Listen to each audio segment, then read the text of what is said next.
Olá, boa noite a todas e a todos. É um prazer recebê-los aqui no Instagram do canal Almas Pretas.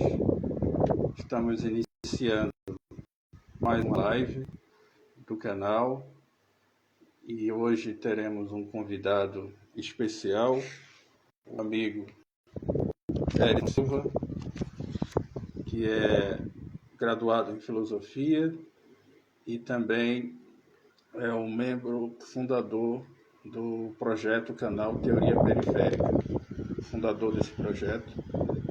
Vai falar conosco hoje. Espero que ele entre na live para nós iniciarmos e começarmos a discutir um tema interessante que ele vai trazer, dando continuidade à nossa série de lives.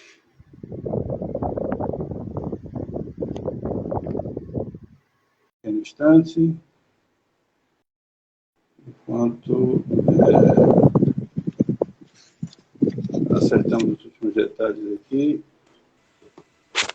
Boa noite, Erison. Boa noite, Eustáquio. Tá me ouvindo? Boa noite, gente. Pronto, nós estamos iniciando a nossa live conjunta do canal Almas Pretas e do canal Teoria Periférica, e nós temos o prazer de receber o Erison Silva, como eu estava dizendo. Ele é graduado em Filosofia e fundador do canal Teoria Periférica, e vai nos falar hoje sobre o racismo como um processo de desumanização racionalmente organizado decorrente da colonização. Uma análise da obra Pele Negra, Máscaras Brancas, do Frantz Fanon. Pronto, meu caro Erison, apresente-se e comece já a sua live. Bem, primeiramente, boa noite a todos. Está dando retorno. Está dando. Cara, e quando eu falo, eu acho que é porque tu deve ter voz ali. Viva a voz? Não, eu tô com um fone. Eu tô com um fone. Não sei. Deixa eu ver aqui. Não é. Aqui não tá, não. Mas tá muito ruim? Ou dá para falar? Quando eu falo, me escuta. Aí é ruim.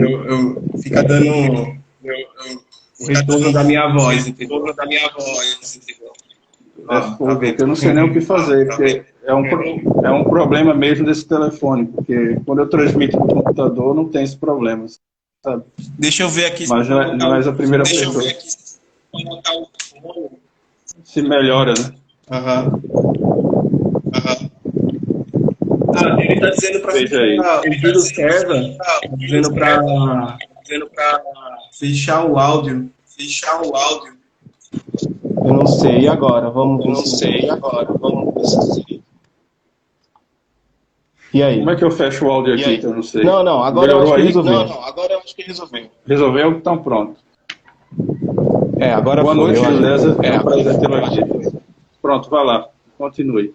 Bem, boa noite a todos e a todas. Eu sou Erison Silva, formado em Filosofia pela Universidade Federal de Pernambuco. Aí, ao decorrer da minha carreira acadêmica, eu acumulo 2 mestrados não concluídos, inconclusos. E durante esse tempo, eu pesquisei filosofia moral, eu pesquisei ética. E uma das coisas que sempre me incomodou, era buscar um ponto em comum entre os seres humanos. Porque eu pensava que a partir do momento que a gente encontrasse esse ponto em comum, as pessoas poderiam se entender, né? Ainda tá ecoando. Mesmo com fone. Então não é o problema do fone. Caramba, eu não sei como é que eu tiro meu áudio aqui, não. Tenta tirar o teu fone de ouvido e coloca de volta. Agora. Isso. Deixa eu ver. Pronto, parou de ecoar. Parou, isso. Aí. Não, ainda não. Pronto, fale, Ainda estou estou ouvindo. escutando. Ainda está dando retorno.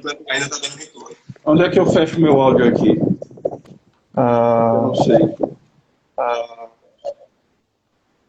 tanto com fone quanto sem o fone está dando esse problema. Tentando ver onde é que eu fecho meu áudio. E aqui eu não estou sabendo. Eu não faço a mínima ideia também, Eustáquio. Fogo, né, cara? Eu não sei mexer nisso aqui. Sabe? Mas tá muito ruim mesmo. Vamos assim mesmo. Eu vou ficar me escutando toda vez. Aí, de vez em quando eu posso dar uma parada por conta que eu tô, né, terminando Certo. de me escutar. Ok? Infelizmente, vou tentar baixar o volume aqui. Ah, pode ser. Isso aí pode ajudar. Veja aí, fala. Pronto. Agora eu acho que tá. Agora eu acho que tá dando para. Não tô mais me escutando. Bem, é isso. E aí né, voltando lá, durante o meu percurso acadêmico, eu passei boa parte dele me perguntando qual era o ponto em comum, né, que os seres humanos teriam, porque a partir desse ponto em comum a gente poderia se entender, né? Então, tipo, a partir de uma identidade que perpassasse todos os seres humanos, certo? Sejam eles europeus, brancos, né? Negros, asiáticos, né? Latinos, eles teriam algo que os colocaria nessa condição de seres humanos, né? E esse ponto em comum permitiria que a gente se entendesse.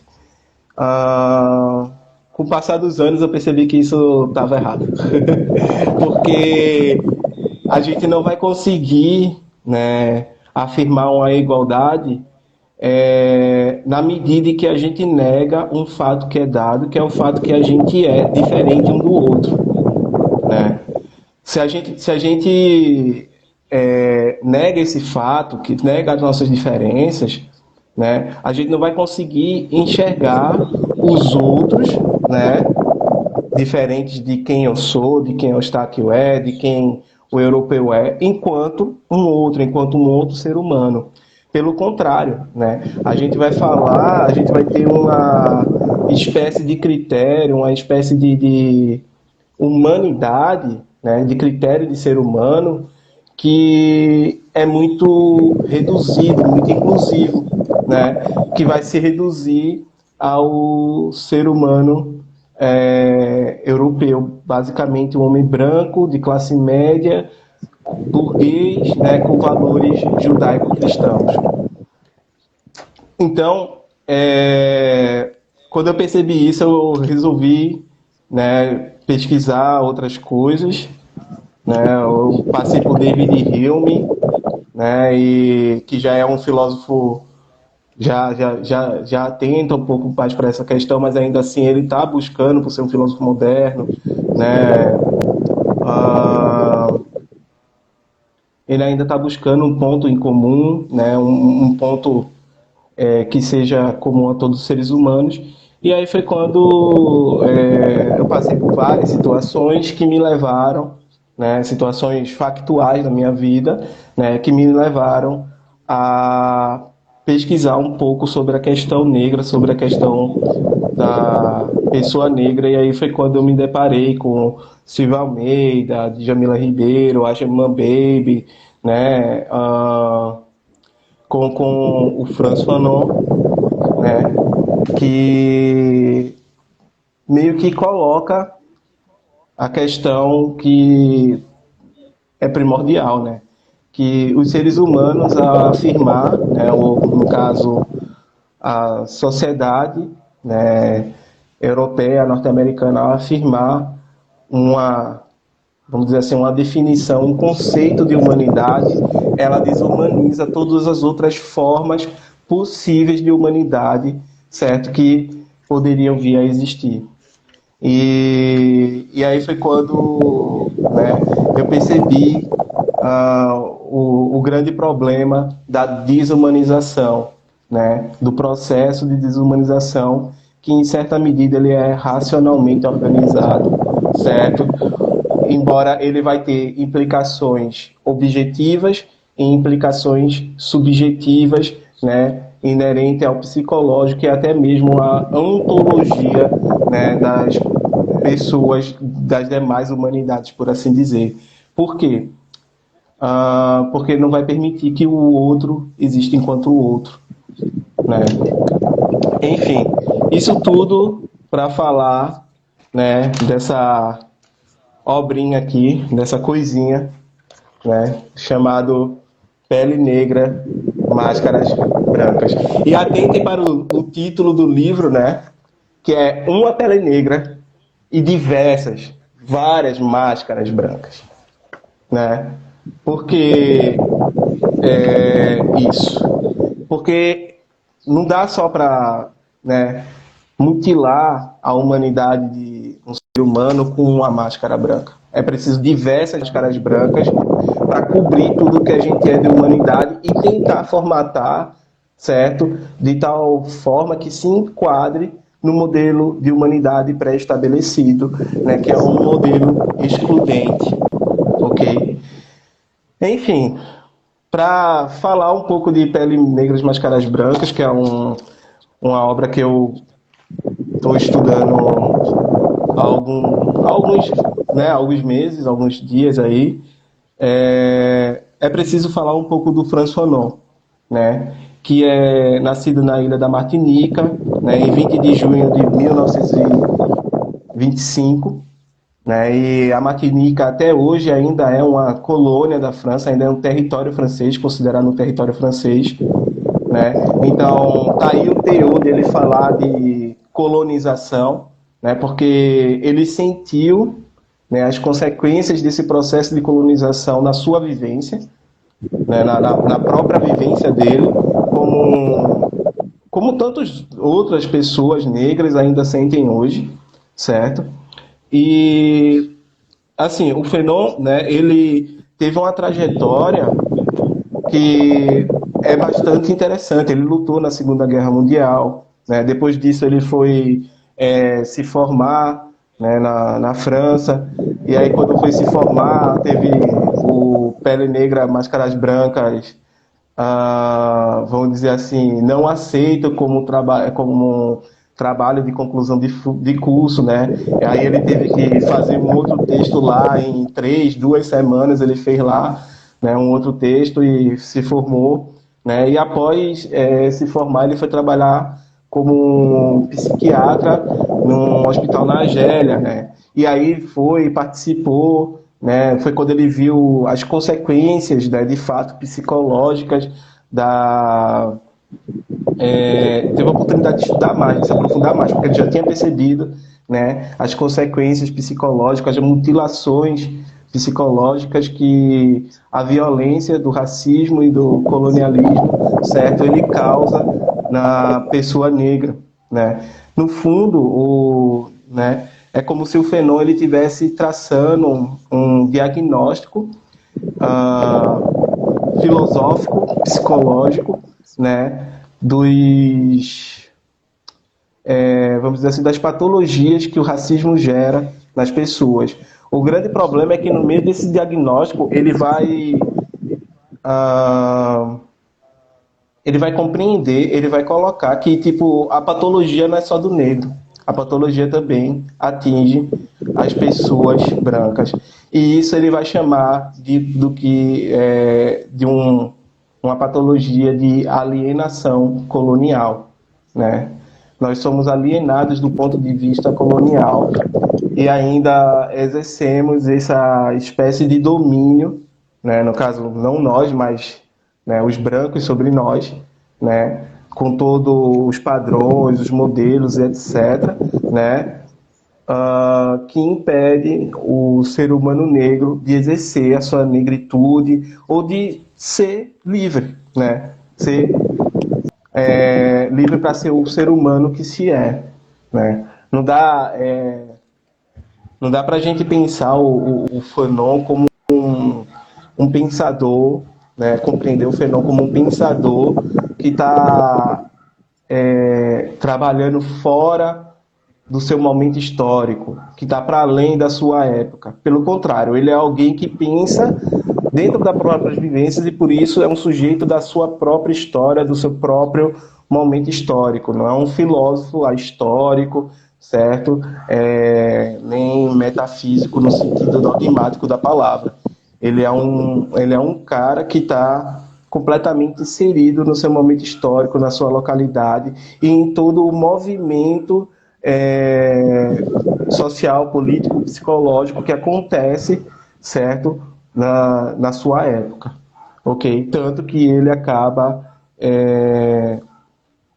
vamos dizer assim, formulando, né, esse diagnóstico, né, filosófico / psicanalítico da condição, né, das consequências do racismo colonial, né, desse processo de desumanização racionalmente organizado, ok? Ele é racionalmente organizado, mas as consequências dele vão para além, ok? Então, assim, Peles Negras e Máscaras Brancas, ele foi publicado pela primeira vez em 1952, certo? 3 anos após o ser rejeitado, né? Como um trabalho de conclusão de curso. Até hoje eu não entendo como esse livro foi rejeitado, mas o argumento que utilizaram na época é porque carecia de objetividade, né? O que não é bem verdade, né? Basicamente, certo, as características que a gente tem de Peles Negras e Máscaras Brancas, certo, é o seguinte: é uma obra interdisciplinar, certo, que mescla filosofia, psicologia, sociologia, certo, antropologia e literatura, principalmente poesia, certo, principalmente poesia. E a partir, né, dessas análises é que ele vai, vamos dizer assim, construindo um ponto de vista sobre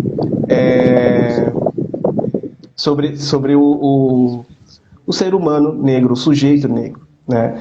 Não é à toa que logo no início, né, na introdução de Peles Negras, Máscaras Brancas, ele já deixa aqui como epígrafe, né, o Amie Cassier, né, Cassier, eu não sei pronunciar, né, que é discurso sobre o colonialismo. E aí ele já deixa claro, né? Falo de milhões de homens em que deliberadamente incultaram o medo, o complexo de inferioridade, o tremor, a prostração e o desespero, o servilismo, né? Ou seja, ele já está falando de pessoas em situação, né, de subjugação. E não é à toa que ele vai ter uma análise do psicológico que é filosófica e psicanalítica, né, mesclando ali um Sartre, né, um Hegel, com a questão da dialética, assim, o escravo, né, com a questão da alteridade, né, do eu e do outro, né, e como isso afeta a subjetividade, ou, no caso, a psique da pessoa negra, que vai funcionar de uma forma diferente do que o Freud examina, né? A psique dos seres humanos, de todos os seres humanos. É como se tipo, o Fanon dissesse: não, olha, a psique negra ela funciona de uma forma diferente, né? A gente vai tocar nesse ponto mais à frente, né?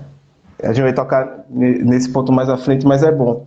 E aí a resposta dele é entender que esse problema, que o problema que atinge, né, a psique e causa o sujeito negro, né, e acaba causando patologias ao sujeito negro, ele não é um problema do sujeito, né? Ele não é um problema da pessoa, do indivíduo negro ali. Ele é um problema social. E, por tal, não tem como tratá-lo só tratando o indivíduo negro, tem que tratar toda a sociedade.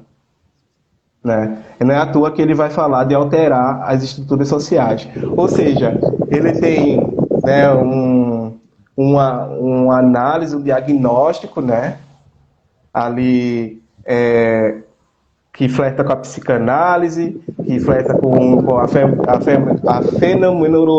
fenomenologia existencialista, né? E a resposta é uma resposta marxista, né? É uma resposta para alterar as estruturas sociais, porque a pessoa negra, o sujeito negro, ela vai continuar nessa situação de subjugação, a não ser que se altere as estruturas que o subjugam. Né? Se o sujeito negro ele desenvolve patologias psicológicas, essas patologias são decorrentes dessas violências sistemáticas praticadas contra ele ao decorrer de toda a sua vida. Então não tem como, vamos dizer assim, curar o sujeito negro. Tem que curar a sociedade. Certo? Tem que curar a sociedade. E aí é dentro desse contexto, né, que ele já na introdução ele vai perguntar, né, o que é o homem, o sujeito negro? Quer ser humano, né? Quer ser humano. Só que o problema é que o branco incita-se a assumir a condição de ser humano.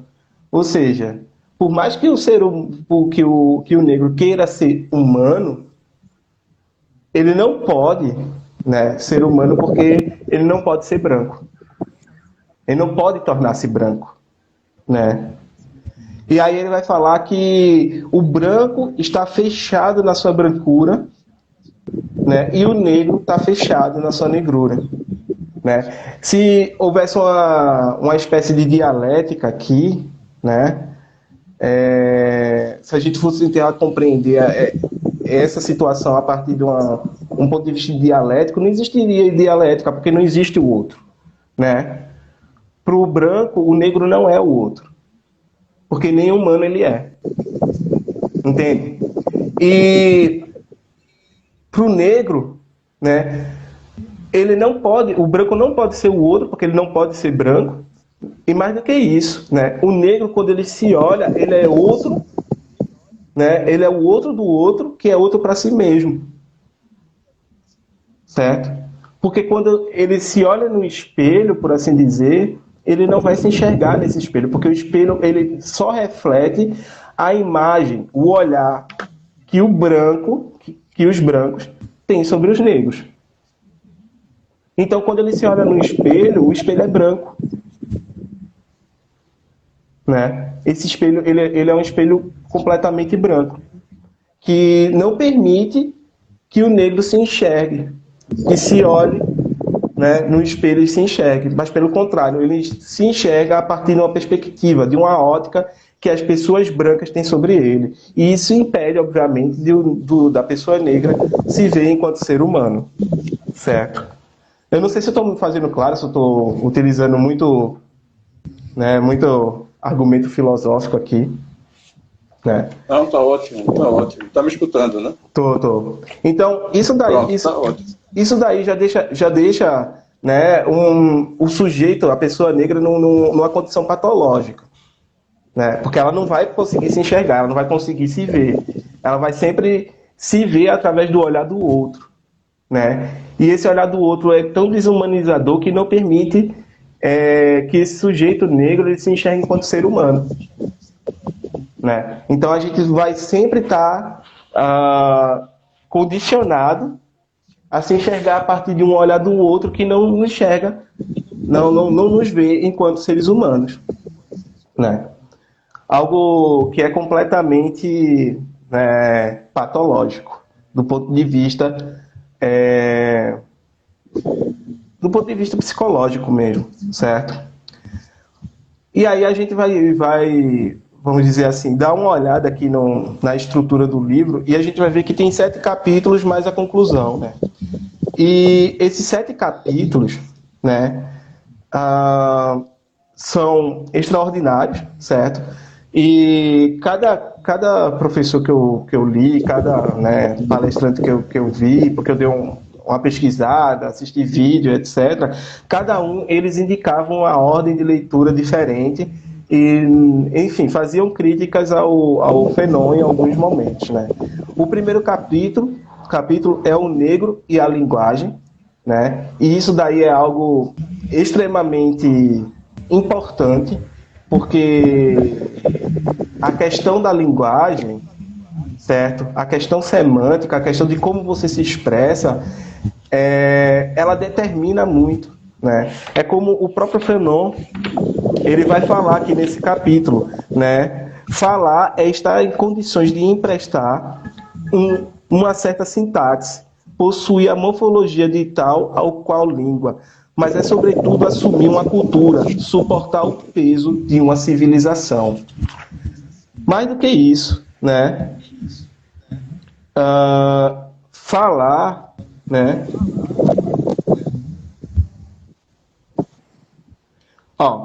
Um homem que possui a linguagem possui, em contrapartida, o mundo que essa linguagem expressa e que lhe é implícito. Já se vê aonde queremos chegar. Existe na posse da linguagem uma extraordinária potência, né?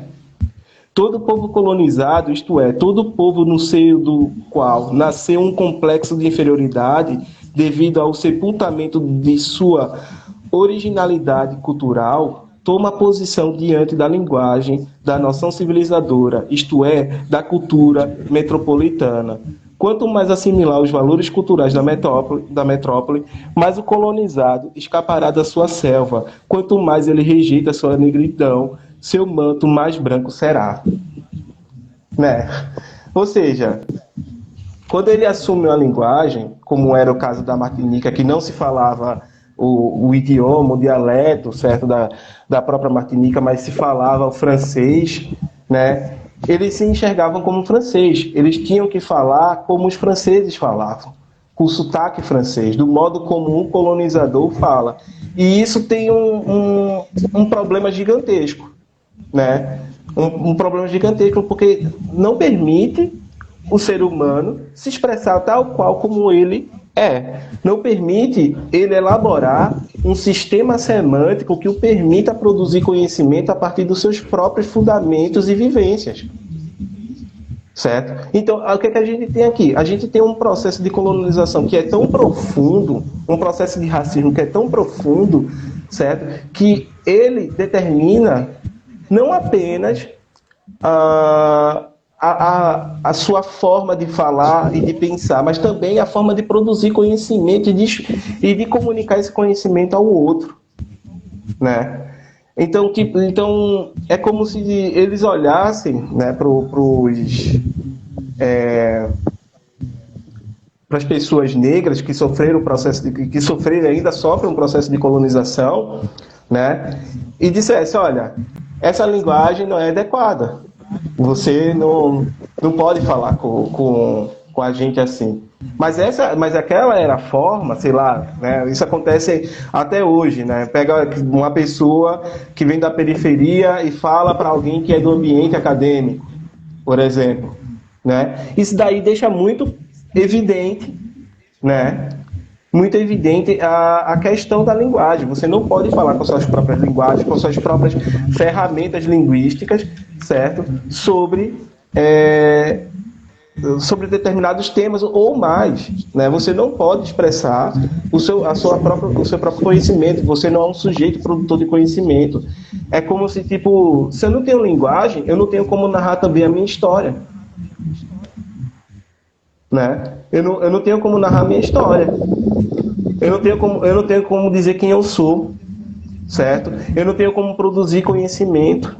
É como se eu não tivesse cultura. Entendeu? Então, isso tudo, né, é muito forte, é muito mutilador, certo? É muito mutilador. A partir do momento que a gente sabe, né, que a questão linguística ela vai perpassar todas as vidas, todas as existências, a gente entende, né, que não é não é algo qualquer, certo? Então, assim, isso só é o primeiro capítulo. Eu estou dando um pequeno resumo, tá? Estou dando só um pequeno resumo. O segundo capítulo é a mulher de cor e o branco, né? O Fanon, ele vai fazer análise sobre as questões conjugais, as questões amorosas, sei lá, certo? As questões de relação conjugal. E nesse segundo capítulo, a mulher de cor e o branco, é como se, tipo, a mulher de cor, ela precisa, vamos dizer assim, se relacionar com homens brancos para poder ascender socialmente, né? Do ponto de vista social e, né, do ponto de vista psicológico, para poder se sentir mulher. Mas, ao mesmo tempo, quando ela é inserida num convívio social do companheiro dela, né, ela não vai ser tratada enquanto as outras mulheres brancas são tratadas. Ela vai ser sempre algo exótico, ela vai ser sempre algo fetichizado, ela vai ser sempre algo, né, que um corpo estranho em meio àquele convívio, né? Então, esse segundo capítulo, né, é um capítulo que eu não vou me aprofundar, certo? Porque eu quero chegar no quarto e no quinto capítulo, e o sexto capítulo, que são os capítulos, para mim, mais interessantes da obra, certo? Eu não vou me aprofundar a falar dele e vou ficar por aqui. O terceiro capítulo, ele fala do homem de cor e a branca, né? E isso é bem, vamos dizer assim, bem sintomático, né? Eu falei para o Eustáquio, né, eu acho que foi hoje, né? A gente falou hoje, mas deve ter falado antes também, falou acho que ontem, né? Que o homem, né? O homem negro, muitas vezes, para ele se sentir humano, ele precisa ser amado por uma mulher branca. É na medida que ele é amado pelo amor branco que ele vai, assim, ingressando na humanidade, né? Que ele sente o amor da mulher branca, etc. Então, ele vai ingressando nesse caminho da humanidade que ele sempre está ali buscando, está sempre ali indo atrás, certo? Então, ele precisa do amor da mulher branca, não pela ascensão social, não por questões de econômicas, etc., mas ele precisa para se sentir humano, para satisfazer, né, a questão psicológica. E aí é na medida que ele é amado, né, por essa mulher branca, que ele sente-se humano, que ele passa a se sentir humano, né?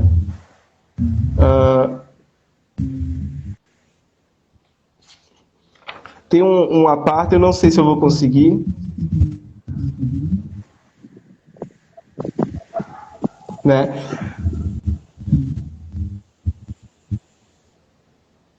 É exatamente isso aqui, ó. Fulano é negro, mas a miséria é mais negra do que ele. Né? Então, tipo, achei, exatamente aqui. Né? Então, tipo, isso daqui já é algo exatamente colocando nos padrões. Só que, tipo, os homens negros, eles conseguem algum tipo de ascensão social, desde a época lá do Fanon. Né? Então, eles não precisam desse recurso, né, para, vamos dizer assim, para amar uma mulher branca. Né? O ponto todo se dá exatamente, né, na questão de ele querer se sentir humano. E para ele querer se sentir humano, ele precisa ter o amor, né, por assim, ser amado por uma mulher branca. Né? O que o Profanon é também uma forma de patologia. Você não precisa ser amado por ninguém para ser humano. Né? Tem que deixar isso bem claro. Você não precisa do amor de ninguém para ser algo que você já deveria ser, que já é, né? Só que você depende do, vamos dizer assim, do reconhecimento dos outros, né, para poder alcançar, né? Certo. Esse foi o terceiro capítulo. O quarto capítulo é um capítulo que, para mim, é quando a obra começa a ficar quente, né? Quando a coisa começa a caminhar, certo? Porque ele vai começar a discutir, né, com o Manonin, né, que é o que vai fazer, ele escreve a psicologia do colonialismo, né, e ele vai discordar muito, né, do Manonin, né, Manonin, não sei como pronuncia. E esse capítulo ele já é intitulado assim, sobre o pretenso complexo de dependência do colonizado. Nossa, já fala tudo, né? O pretenso complexo de dependência do colonizado, né? E, assim, é nesse capítulo que há exatamente... Cadê? Eu odeio não ter muito marcador, porque dá nisso na hora de falar. Né? Que ele vai começar a fazer, né, a fazer algumas diferenciações. Primeiramente, ele vai diferenciar, né, o tipo do racismo que o judeu sofre do que o negro sofre, que são duas espécies de racismo completamente diferentes, embora ainda sejam racistas, certo? E ele vai colocar que o racismo com o negro ele é muito mais, vamos dizer assim, descarado, né? Olha o que ele fala aqui. Existe então uma diferença entre um racismo e o outro? A mesma queda, o mesmo fracasso do homem não pode ser encontrado em ambos, né? Entre os judeus e os... E aí ele vai argumentar o seguinte, né? Ele vai falar, né, que os judeus eles usam o argumento da racionalidade. Ora, eu sou judeu, mas eu sou tão racional quanto você, né? Quanto o antissemita, quem discrimina o judeu. E ao fazer isso, né, ele vai meio que invocar um elemento que permita ainda o judeu ser compreendido como uma espécie de ser humano, né? Como ainda permita o judeu ter um pouco de humanidade, né? Enquanto o negro não, né? O negro é bem mais punk, né? E aí nesse capítulo ele tem algo que é extraordinário, que é o ponto que eu citei em um vídeo, né, que está na página 95, que é a questão de esse racismo ele ser tão voraz, tão escancarado, porque não tem como a gente esconder, né? Um judeu, a gente não sabe o que é um judeu. A gente anda no meio da rua e a gente não vai conseguir reconhecer um judeu só de olhar para ele, né? A não ser que esteja, obviamente, utilizando algum tipo de referência que remeta a isso, né? Mas uma pessoa negra, só de andar na rua, a gente vai reconhecer isso, vai reconhecer que ela é negra, né? Só basta olhar para ela, tá explícito, né? No cabelo, enfim, nos traços fenótipos, né? Enfim, não tem como esconder. E aí o ponto todo é que uma pessoa, né, negra, ela quer escapar, ela não quer sentir esse preconceito, esse racismo, né, esse elemento da colonização, ao ponto de ela desejar tanto isso, disso ficar sublimado, disso ficar no inconsciente dela, né? E aí o Fanon ele vai falar sobre isso, né? Eu abre aspas aqui, né? Sim, o inconsciente, eis que chegamos a ele. Mas não devemos extrapolar. Quando um preto me conta o seguinte sonho, abre aspas, caminho muito tempo, estou muito cansado, tenho a impressão de que algo me espera, ultrapasso as barreiras e os muros, chego a uma sala vazia e atrás de uma porta ouço um barulho, hesito antes de entrar. Enfim, tomo uma decisão e entro. Há nessa segunda sala alguns brancos. Constato que eu também sou branco. Fecha aspas. Quando tento compreender este sonho, analisá-lo, falando, né? sabendo que este amigo tem dificuldades em se desenvolver, concluo que este sonho realiza um desejo inconsciente. Mas, fora do meu laboratório de psicanalista, quando tiver de integrar minhas conclusões ao contexto do mundo, direi: 1. Meu paciente sofre de um complexo de inferioridade. Sua estrutura psíquica corre o risco de desmantelar. É preciso protegê-lo e, pouco a pouco, libertá-lo desse desejo inconsciente. 2. Se ele se encontra a tal ponto submerso pelo desejo de ser branco, é que vive em uma sociedade que torna possível seu complexo de inferioridade.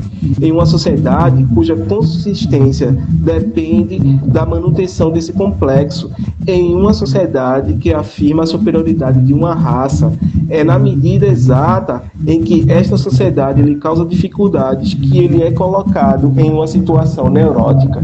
Ou seja, o cara não é neurótico, né? Ele é posto numa situação neurótica dado ao complexo de superioridade, né? Esse complexo de superioridade branco que vai criar, né, um inferiorizado, né? Vai criar o complexo de inferioridade das pessoas negras, certo?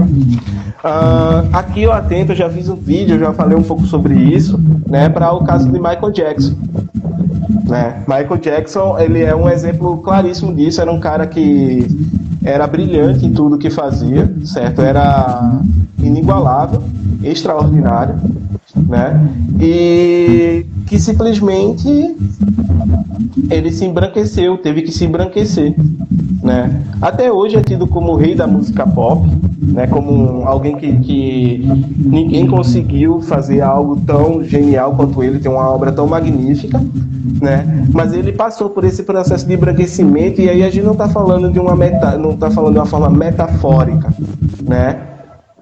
A gente está falando de uma forma... não, a gente não está falando de uma forma metafórica, a gente está falando de uma forma literal mesmo, né? Michael Jackson, ele se embranqueceu, né? Por quê? Porque para poder entrar, para poder se tornar branco, entendeu? Então, tipo, aqui nessa parte também é a parte onde eu falava do Freud, né? Por quê? Porque o inconsciente da pessoa negra, ela não é formado por, sei lá, impulsos sexuais, etc., reprimidos.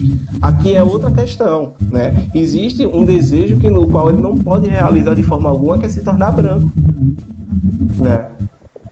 Além de outros desejos, ou seja, o desejo de se tornar humano e ser tratado enquanto humano, isto é, ser tratado enquanto branco, né? Entre outras coisas. Então, tipo, a funcionamento da psique e do inconsciente do negro é diferente, certo, das pessoas brancas, certo? Como é que a gente já está de tempo aí, Eustáquio? Pode ter cerca de 17 minutos ainda. Eita! Nossa, não, vamos correr então aqui. Corre. Vamos correr. Enfim, o 5º capítulo é a experiência vivida do negro. E aí já fala aquela parte, né? O Fanon, ele tá refletindo a partir, né, da vivência. Ele não está refletindo da física, né? E nessa parte aqui é a parte onde se fala... tem uma passagem aqui que já é própria do Hegel, né? Que é... eu vou citar bem rápido aqui. Enquanto o negro estiver em casa, não precisará, salvo por ocasião de pequenas lutas intestinas, confirmar o seu ser diante de um outro. Claro, bem que exista um momento de ser para o outro, de que fala Hegel, mas qualquer ontologia torna-se irrealizável em uma sociedade colonizada e civilizada. Parece que este não reteve suficientemente a atenção daqueles que escreveram sobre a questão colonial. Há, né, na cosmologia de um povo colonizado, uma impureza, uma tara, que proíbe qualquer explicação ontológica. Pode-se constatar, argumentando, que o mesmo pode acontecer a qualquer indivíduo, mas, na verdade, está se mascarando um fundamental. A ontologia de uma vez por todas, que ela deixe de lado a existência, não nos permite compreender o ser do negro, pois o negro não tem mais de ser negro, mas sê-lo diante do branco. Alguns meterão na cabeça que devem nos lembrar que a situação tem um duplo sentido. Respondemos que não é verdade. Aos olhos do branco, o negro não tem resistência ontológica. De um dia para o outro, os pretos tiveram de se situar diante de dois sistemas de referência. Sua metafísica, ou, menos pretensiosamente, seus costumes e instâncias de referências foram abolidos porque estavam em contradição com uma civilização que não conheciam e que lhes foi imposta. Isso aqui ele já está falando a questão propriamente ontológica. Né? A experiência, né, vivida do negro é exatamente essa. É que quando você tira, né, todos os costumes, toda a historicidade, a linguagem, né, a possibilidade de produzir conhecimento a partir de si mesmo, da sua própria linguagem, certo? Você tira a possibilidade dos cultos religiosos, certo? Você retira tudo isso de possibilidade, você põe o negro numa condição ontológica de não ser, de que o negro não é, né? De que a pessoa, o sujeito negro, ele não é. Ele só é alguma coisa em relação ao branco. O branco já está determinando, já está dizendo quem esse negro é, né? Então isso é bem complicado.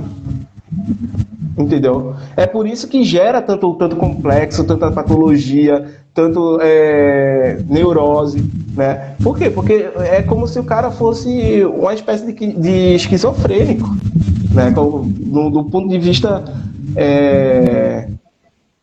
psicológico, é como se o negro ele não pudesse se reconhecer, né? E aí como é que ele vai participar de uma espécie de dialética do eu e do outro se ele nem consegue se reconhecer, se ele não tem resistência ontológica para isso? Entende?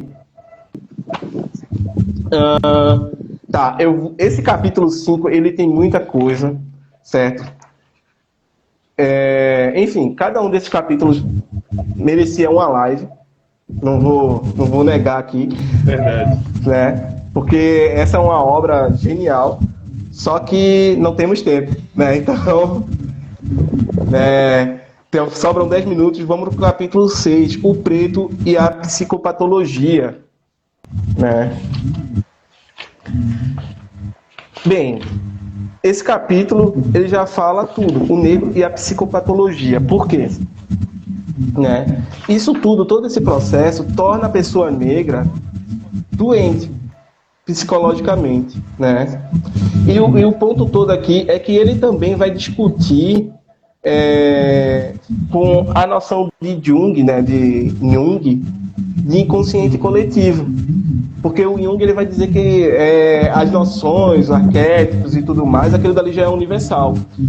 E o Fanon ele vai discordar de Jung, ele vai dizer que não é universal, certo? Porque quando ele analisou os povos que foram colonizados, ele não está analisando mais os povos como eles viviam de maneira isolada, como eles viviam antes, não de maneira isolada, mas sem o contato, sem a subjugação do poder do colonizador.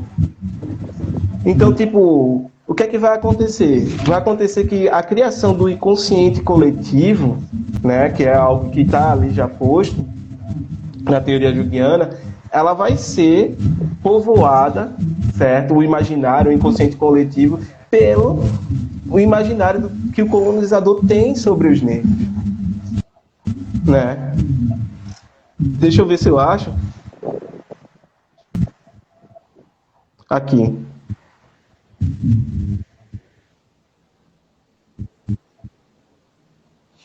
Não é essa passagem. Que é exatamente onde ele vai colocar esse ponto, certo?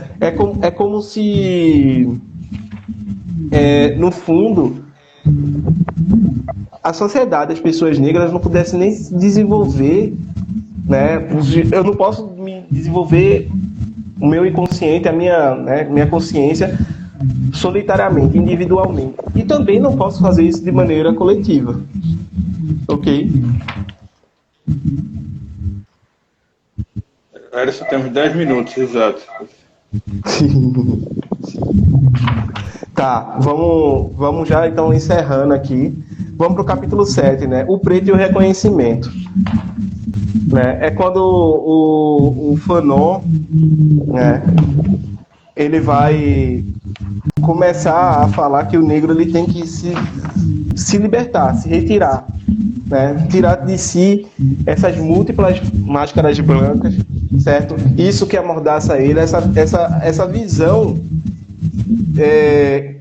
dele sobre si que não é dele, é do outro, é do colonizador, certo? E ao mesmo tempo que os brancos, né, porque a patologia do racismo, esse processo do racismo, ele não é só uma patologia pro negro, mas é também pro branco, porque cria o quê? Um complexo de superioridade, né? Cria um narcisismo branco, né? Tem aquela frase lá do Caetano, né? Narciso acha feio tudo que não é espelho, né? Então, esse narcisismo branco, né, também tem que acabar.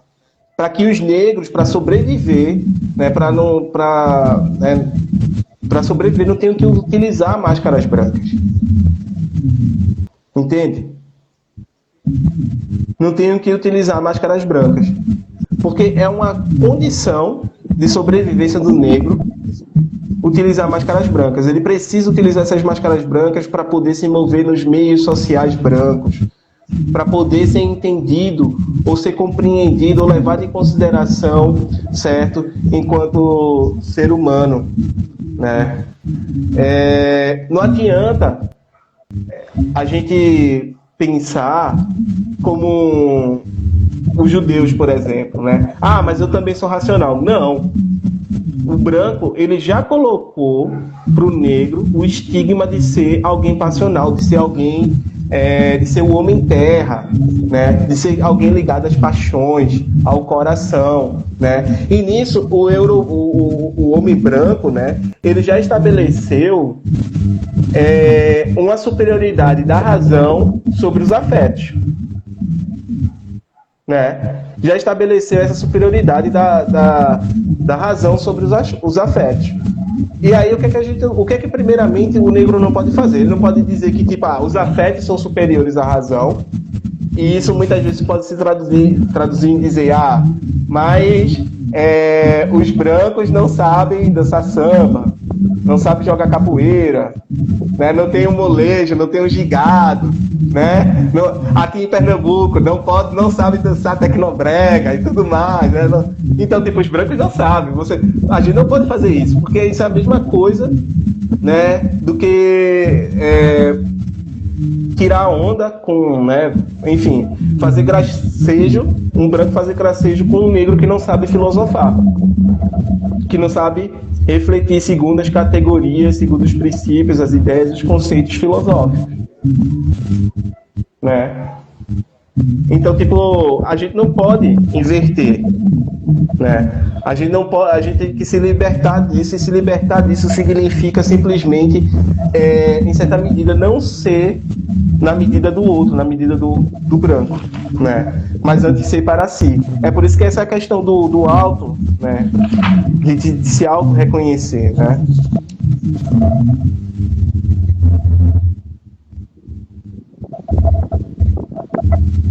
Aqui. Assim, a realidade humana em si e para si só consegue se realizar na luta e pelo risco.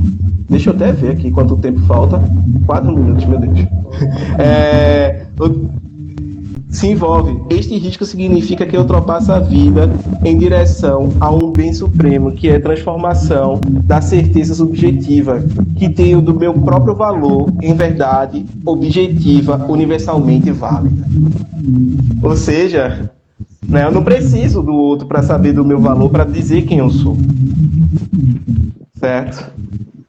E aí, por fim, né?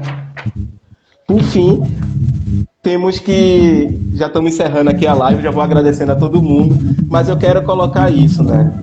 Que é como o Fanon vai encerrando, né, o livro. já é na guisa de conclusão, na conclusão. A desgraça do homem de cor é ter sido escravizado. A desgraça e a desumanidade do branco consiste em ter matado o homem em algum lugar. Consiste ainda hoje em organizar racionalmente essa desumanização, né? Ainda hoje a desumanização ela é racionalmente organizada, né? E aí é isso. A prece de Frantz Fanon, com a qual ele encerra a obra é: ó meu corpo, faça sempre de mim um homem que questiona. Sempre questionemos, certo? Enquanto a nossa própria condição, enquanto o nosso próprio ser, a nossa própria ontologia, temos que questionar, por mais que isso incomode, certo? E é bom que incomode, ok? Eu vou encerrar por aqui, Eustáquio, faltam 2 minutos, né? 2, 5 minutos. Tem alguma questão, alguma pergunta? Não, aqui não apareceu nenhuma questão, mas eu agradeço muito a sua participação. Lamento o tempo apertado, porque poderíamos falar mais tempo, certamente. Mas agradeço muito a sua participação. Aqui está marcando 4 minutos ainda no tempo da live. Temos 4 minutinhos. Então, eu vou falar rapidamente que essa live vai estar disponível tanto aqui no canal, no Instagram do Almas Pretas, quanto no Instagram do Teoria Periférica, quanto no YouTube do Almas Pretas, quanto no YouTube do Teoria Periférica. Ou seja, é uma live conjunta, foi uma live conjunta. Isso. Dos 2 canais. E esse é um esforço que nós fizemos para trazer, como o Erison falou na divulgação dele, pensamento e reflexão de forma periférica, ou seja, não constando pela via normal, essa via europeia, sabe? Eu teria até algumas questões a fazer, mas o adiantado do tempo me impede, mas aí nós conversamos depois e te convido para voltarmos a fazer outras lives sobre esse tema, para poder esmiuçarmos, quem sabe, esse tema e as consequências e desdobramentos desse tema. Perfeito. Agradeço mais uma vez a sua participação e deixo para você as palavras finais. Você tem menos de 3 minutos para falar e fechar. Eita. Bem, primeiramente agradeço a todos e a todas que acompanharam a live até agora, certo? E a todos que virão assistir. Eu queria dizer que eu tô com um problema, né? O Eustáquio também tá, a gente tá com limitação de equipamento, certo? E aí enfim, eu estou promovendo uma vaquinha, né? Porque meus equipamentos foram roubados ainda no ano passado, quando eu morava em Maranguape 1, né? E enfim, a vaquinha ela tem como a intenção, o objetivo, conseguir levantar algum dinheiro, né, algum recurso para poder comprar esse novo equipamento, né, que vai consistir basicamente em um notebook novo, né, e em equipamentos para a gente poder fazer gravação de vídeos, de aulas, enfim, cursos e aí vai, certo? E é basicamente isso, certo? Teoria Periférica é um projeto que eu idealizei no final do ano passado e que estamos aí, né? Estamos tentando. A gente eu acho que tipo a pessoa negra não só deve falar, né, da questão racial. Eu acho que a gente deve falar de tudo, né? Tanto que para mim um dos caras mais inteligentes é o Neil Tyson, né? Que é aquele cara lá que faz a série Cosmos, né? E é uma das referências, assim. Então, a teoria periférica pretende falar sobre tudo a partir de uma perspectiva filosófica, certo? E, assim, não vamos falar só sobre a questão racial. É necessário, é importantíssimo, imprescindível. Mas a gente, enquanto pessoa negra, a gente deve ocupar, certo, qualquer espaço dessa sociedade e também, certo, falar sobre qualquer coisa. Ok? Deve também, obviamente, ter formação em questões raciais, porque é algo que toca, que vai perpassar a nossa vida o tempo inteiro. Infelizmente, a gente vive numa sociedade racista, né? Onde os indivíduos, instituições e toda a estrutura, né, tende a oprimir, a excluir, preterir as pessoas negras de diversos espaços, né? A gente sente na pele diariamente e é por isso que a gente tem que falar assim, de questão racial. Mas, uma vez, né, aquela coisa, quando acabar o racismo, acaba a gente para de falar de questão racial. Né? Quer fazer a gente parar de falar de questão racial? Acaba o racismo, aí a gente acaba. Né? Enquanto isso, a gente vai falar de questão racial e vai falar de tudo